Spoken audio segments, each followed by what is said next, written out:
Let's cross now to correspondent Gwendoline Dobono. Gwendoline, tell us where you are.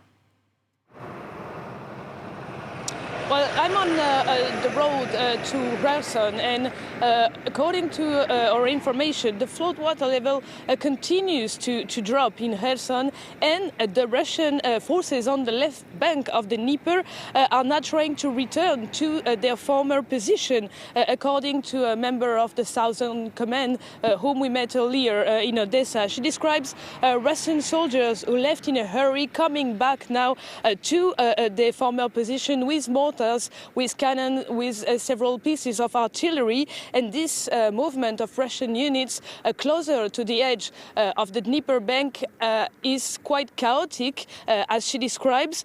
Today, a group of 5 Russian soldiers were captured by Ukrainian forces in Kherson because they were trapped in the middle of the water. So we've been told that step by step the front line in Kherson is returning back to what it was before. And the more the Russian soldiers return to the former position, the more the bombardment and the shelling increase in the city of Kherson.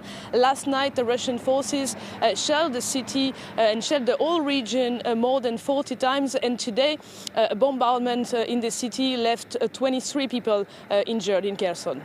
And beyond southern Ukraine, what more do we know this Friday about the counteroffensive?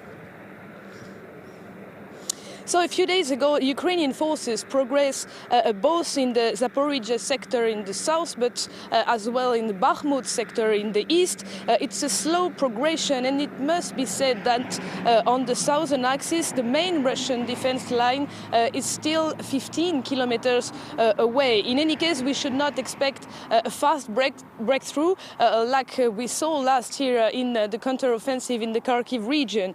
The Russian had time to prepare solid defenses line on this axis. The files are mined. The Russian artillery knows how to hit Ukrainian forces, Ukrainian tanks when they are trapped in those minefields.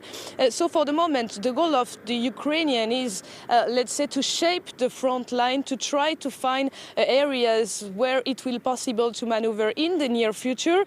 The main aim of this counteroffensive for Ukrainian forces is to cut the land bridge to Crimea and therefore to split Russian forces, but the lack of air support is making this operation even more complicated, and we've been told that to achieve some strategic success, it will take at least several months. And we'll be talking about it in The World this week in an hour's time. Gwendoline Dobono, many thanks for that live update from southern Ukraine.